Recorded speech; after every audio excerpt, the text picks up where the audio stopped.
Well, hi, and welcome to another session of Uncommon Knowledge for Seniors. Today we have Jim Hughes. Jim Hughes is the founder of Business Risk Solutions, and I guess it's safe to say he's an ID pioneer. He's been doing this for 2 decades, which is amazing. But Jim, thanks for being here today. Appreciate it. Well, thank you for having me, Jim. I appreciate the opportunity. This I guess it's safe to say that if you haven't been hacked, you're going to be. Is that kind of what the reality of this Boy, whole thing is? you hit the nail on the head, Jim. I've certainly been a victim of this, and I don't think anyone hasn't to one degree or another. And I guess probably the scariest thing is that if you don't know that you've been hacked and you've been hacked or you are hacked, that might be maybe the holy grail of this whole thing for everybody.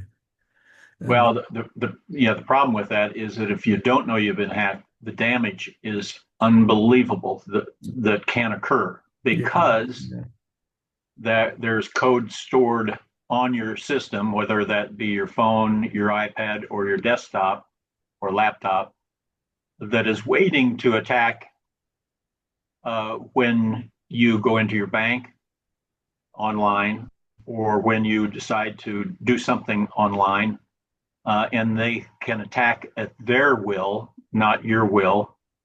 And if you don't know it's there, you don't know what you don't know, and you have no defense whatsoever. It's just speeding down the highway with the windshield covered. So you're obviously passionate about this and good at it, but how this come about? What was the impetus of this whole thing to get you on this road? Well, I was in I had five businesses prior to starting Business Risk Solutions. And the sixth business, once I sold my fifth business 20 years ago, I decided to open a Business Risk Solutions because I could see that identity theft was raising its ugly head. And simultaneously, in that same period of time of figuring out what I was going to do next after selling the fifth company, uh, I got hit by ransomware. And that means when you ransomware pops up a pop-up on your screen and says your files are frozen. You won't have access to any of your records unless you send me $1,000 in bitcoins. And believe it or not, to this day, Jim, that is happening every single day, and people are paying the ransom, and companies are paying the ransom. And so that drove me. That caused my mission to become alive, if you will, in my being, and decided I'm going to do whatever I can to learn as much as I can, get certified in as depth, the strongest depth I can in this area, be involved in identity theft awareness training, and be involved in cybersecurity prevention and mitigation. And so I've been doing that for the last 20 years because of that. I also, my background is as you know, a business owner. I'm a U.S. Navy veteran, and I just feel compelled to get the message out to as many people as possible. So the opportunity to do that with you, Jim, on your podcast, which is directed towards seniors, and it affects everyone. It's not just seniors. It just happens to be that I'm a senior and you're a senior, and we're wanting to serve them. And that's why it's so important for us to have our little talk today to try to get some tips out there that will help people prevent themselves from becoming victims. Well, we certainly thank you for that. And I know we wanted to talk about the whole, I guess, social engineering of this whole thing. And I think that's probably a wide topic, but can you kind of summarize that for us? What Well, is I'm glad you picked that subject first to talk about, Jim, because that is probably the strongest or the most devastating uh, fraud being committed today, and they've become so sophisticated at it that is it's very, very hard to detect. Now, social engineering is when a thief comes to you via your phone, maybe through an email, maybe through a text message, and especially over the phone too. They come to you as an official. Maybe they're an official from the circuit clerk's office. Maybe they're an official from the IRS. Maybe they're official from um, a, a bank. And they come across as very, very professional. They come across with the name in the bank as an example of the president, or the name of an IRS agent that's published, or the name of one of the associates within the organization. So it becomes very real, and they sound official, and they use pressuring techniques such as emotions, such as trust, such as information gathering on a very sophisticated level, meaning they might be saying something to the effect of, I've got the first 6 digits of your social security number. All I need is the last 4. And we can take care of this problem.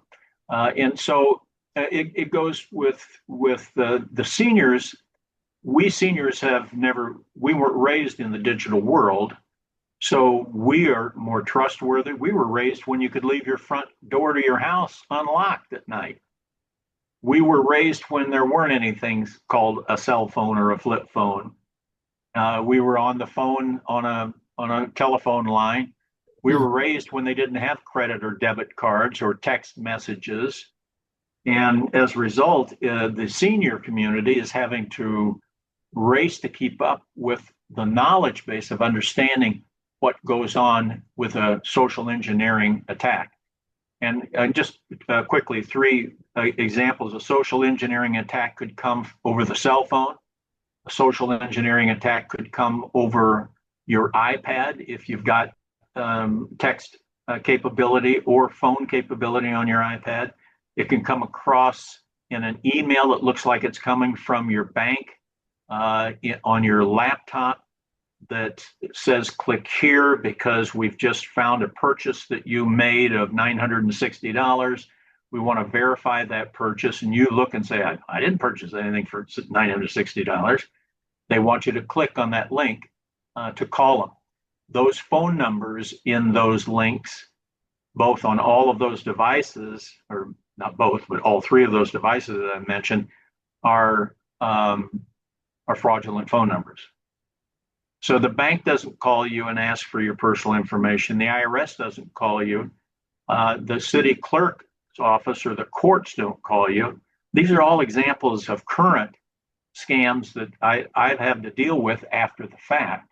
And trying to take that message to the senior community as much as I can to avoid the loss, because us seniors, we don't have the time to make up the loss. Well, you're right, and the fear is massive. It really is, because they don't know that they don't know, and they know that they know that they don't know, and I think that's always been the issue with me or like with a lot of folks, is that why did I even give up that flip phone? Yeah, right. Right. Well, probably your kids made you give it up and go to a phone where they could send the photos or text messages, etc., and do it conveniently. And now everything is voice activated. You don't have to be a whiz on your cell phone to communicate via email or text messages to and from your kids or grandkids. So what's the solution for something like that? I'm going to say something that sounds odd to answer your question. And this is what I say to the seniors. I speak all over the Middle Tennessee area, and I've spoken in Chicago as well, is slow down. And what I mean by that is look at each message with a cynical eye And if they're asking you for information or asking you to click on a link or asking you to call a phone number, don't do it. Slow down and understand what is logical. And the reason why I say that, Jim, is because I get example after example after example of people giving out information over the phone that are seniors, uh, and not stopping to think, not slowing down. They're saying, "Oh well, that's." That's I'll what give they an asked example. for. They wanted that. So Yeah, I'll give an example. I spoke out in Eastern Tennessee, by Knoxville, Tennessee, just recently, and a guy came up after me doing my identity theft awareness workshop and said, my wife and I were just scammed out of $109,000. We thought it was our church. They wow, said they were our church over the phone, over the phone. over the phone. The They church, gave access the to their church bank down the account. street over the phone. Yeah, Unbelievable. yeah, Unbelievable. yeah. So that goes on. So social engineering is something that all of us seniors need to be hyper aware of. Slow down, look at those emails, look at those text messages. And when someone calls you and wants your information, an unsolicited call, don't give personal information over the phone to anyone. And we'll talk about this at the end, Jim, but don't, if you think it's your grandson, AI can create your grandson's voice and picture by scouring the internet. And if he is on the phone or if he's text messaging friends, they can scour and create a replication of your grandson. So it sounds just like your grandson asking for money. Yeah, And that is another form of social engineering that's making big money for the thieves and stealing a lot of money from us seniors. and they're just getting better and better at it. I guess Yes, that's the really tragedy. And yes, and to your point, it's obvious that in some large degree it works, and I think that's really the other thing. I guess uh, the thing that somebody has to really be concerned about is protecting their passwords. I think that's really a big part of this whole thing. And I know so many people that have the same password for the same account still. And uh, ah, you know. Well, the number one password, if you can believe this or not, Jim, still today, the number one password used is the word password. Yeah.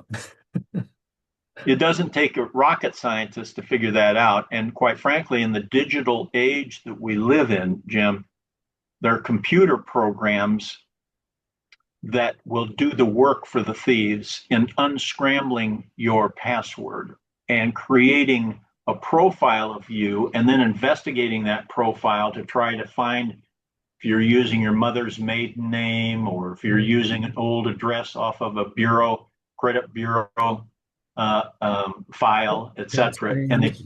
Yeah, yeah. they put it all together. So I love the word you bring up passwords, Jim, because passwords are the front door to your house's security, your personal identifiable information. So without a strong password, you literally leave the front door to all of your personal identifiable information open to the thieves to gather and create a person or create an account or create a purchase in your name.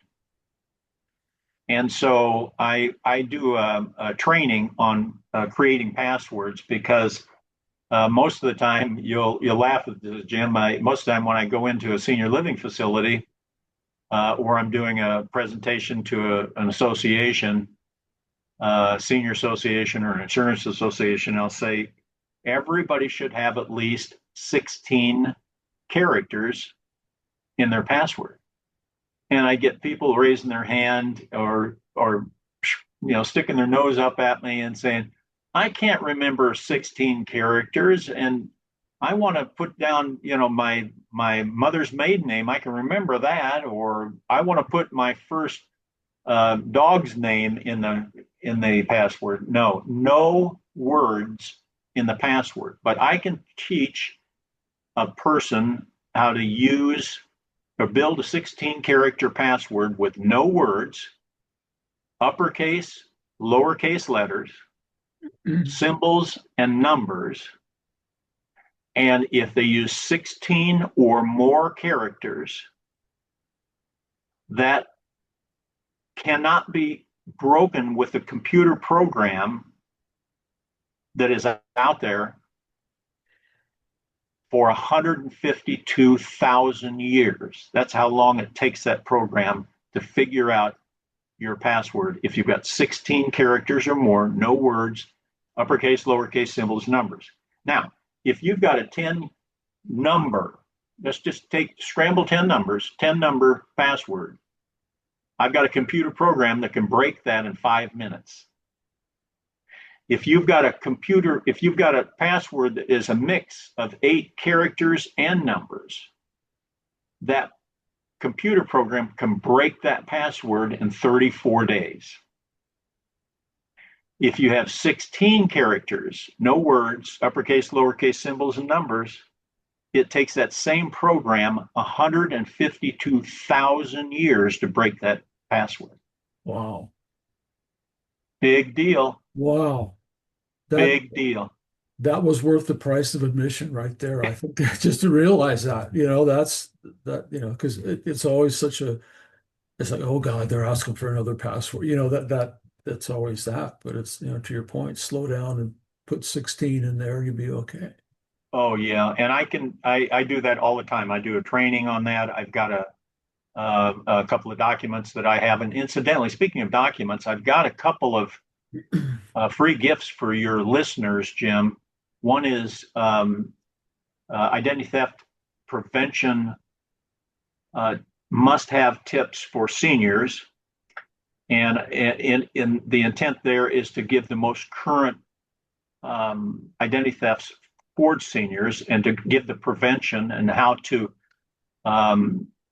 safeguard themselves, and that's free to them. And I've got another one. If you've got any business owners that are listening, I've got a one-page ultimate guide to self-assessing their computer system for a ransomware or malware vulnerability. No cost.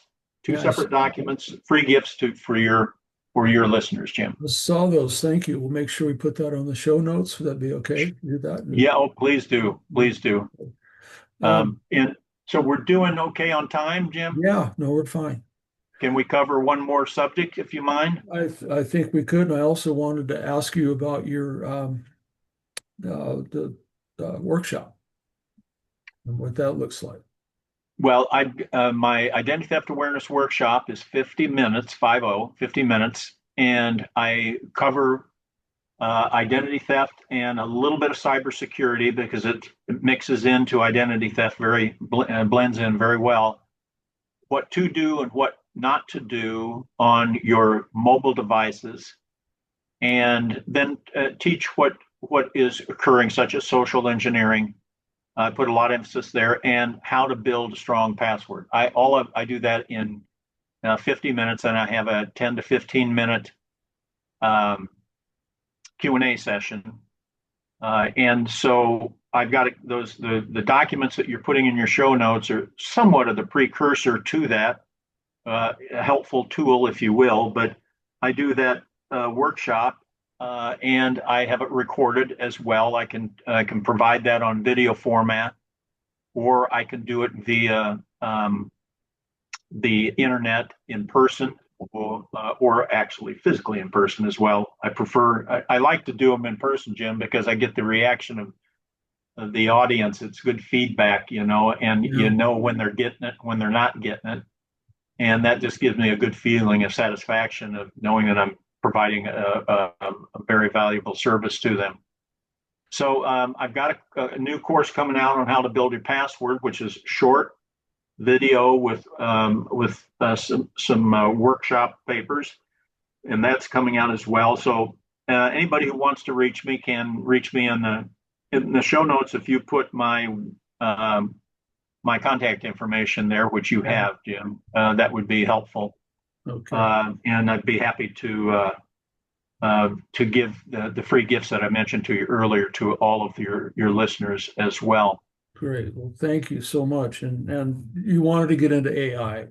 Yeah, I did. What's your let's have it, because that's you know it's such a become such a love-hate thing. I and I it's love-hate, or I don't know anything about it, I guess, is probably the Yeah, end of well, the day. it's you're right. You're right. It's two the both extremes. Love very affectionately and hate adamantly, Yeah. because it's hard to stay up with it, Jim. It's really, really difficult. I've had a couple of people say to me that I have been learning AI from, uh, say that it is AI is my best ever assistant, because that assistant can bring so much information and knowledge to you that you can't do yourself. It's like having an assistant that's really, really bright. Yeah. And so that is it's a very helpful tool in framing ideas, framing thought, assisting you in what you're delivering to serving your avatar or your customer. But the flip side is based on our conversation today, is what is the adverse effect of AI? And I want to bring it to your audience. This is something that's really, really important. AI is advancing as we sit here. It is growing in its knowledge base as we sit here. And as a result of that, its capability gets stronger and stronger. Today, AI can scrape the internet and put a profile of you, say you, Jim, up and gather information and literally make a profile of Jim Moran, and then look to the internet and see what you are searching for. Maybe let's say that maybe you're searching for tech support, computer tech support, and so you're searching and going to Google and searching for that. It knows what you are searching for, what your behavior and your search efforts are. It can read SEO information. It can get to the back of the bureaus, credit bureaus, etc. Anyway, put a full profile of you together, and then call you in a social engineering context and say, I notice you've been searching the internet for tech support. We are tech support for your computer. You've got an HP computer, and we are tech support for HP. And here's our license number, and here's our the CEO's name, and blah blah blah. Trying to validate themselves, and then they start gathering very slowly and very sophisticatedly, if there's such a word, your information and convincing you through emotions and quick speed and your ignorance and your acceptance of the conversation. The longer you're in that conversation, the more they're into you, if you follow that. Mm-hmm. And so my word that I want to get across to all of the listeners is never click on a pop-up on your screen,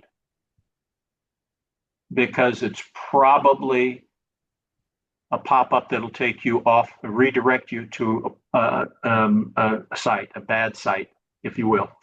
Never share your password with anyone, including your kids. I know I'm being paranoid. I've got 5 kids and we've got 6 grandchildren, but I don't share that with them. And I tell them don't share their passwords or give their passwords out to anyone over the line. Oh, If yeah. you think it's your bank, don't hang up and call the bank. If the bank calls you, hang up and call the bank back. You'll find out it's a scam. And last but not least is don't give remote access to someone who calls you or texts you or emails you, to an unexpected caller. That's the key word, unexpected. That's sort of like slowing down, Jim. Mm-hmm. Unexpected. Think about it. If the IRS called you today, that's unexpected. If your bank called you today, that's unexpected. If your credit card company calls you today and said, we have a purchase here, that's unexpected. And so hang up and call the number that you know is their number and find out if it's valid. Most of the time, you'll find it's a fraud because they're happening every single day. So my biggest comment for AI is understand the thieves are using AI just as fast as you and I are, and maybe even faster in certain circumstances, and are using the help and the knowledge of AI to help them defraud us. Well, Jim, I could talk to you all day. This is wonderful, and there needs to be thousands of you across this country talking to everybody all the time, and I know that there's not. That's right. To your point, I know that it's a passion for you, and I can't help but think it's a passion for other people as well. And hopefully, I can help you get the word out and do what you do. And it's a gift. It really is, and I want to thank you for that because I think it's something that we all. Well, thank you. You're in my mission to help the seniors, Jim. So I appreciate that, and I encourage anybody to contact me. I'll be happy to help them understand some of the things we've discussed, and I'll be happy to fly anywhere for any of your listeners who want to fly me into wherever. My largest audience so far has been 800 at the MGM in one of their conference rooms. I had 800 in the audience, and I speak to groups of 35. So it's all over the place, but I'm trying to get the message out. But thank you for the opportunity, Jim, to help influence your senior listeners. Well, thank you. Hopefully we can increase your air miles here. Yeah. Jim, thanks Absolutely. again. Appreciate it. You're welcome. Thanks for having me, Jim. I appreciate it very much. And all your information will be in the show notes when we get that recorded. Thank you so much. Thank you so much.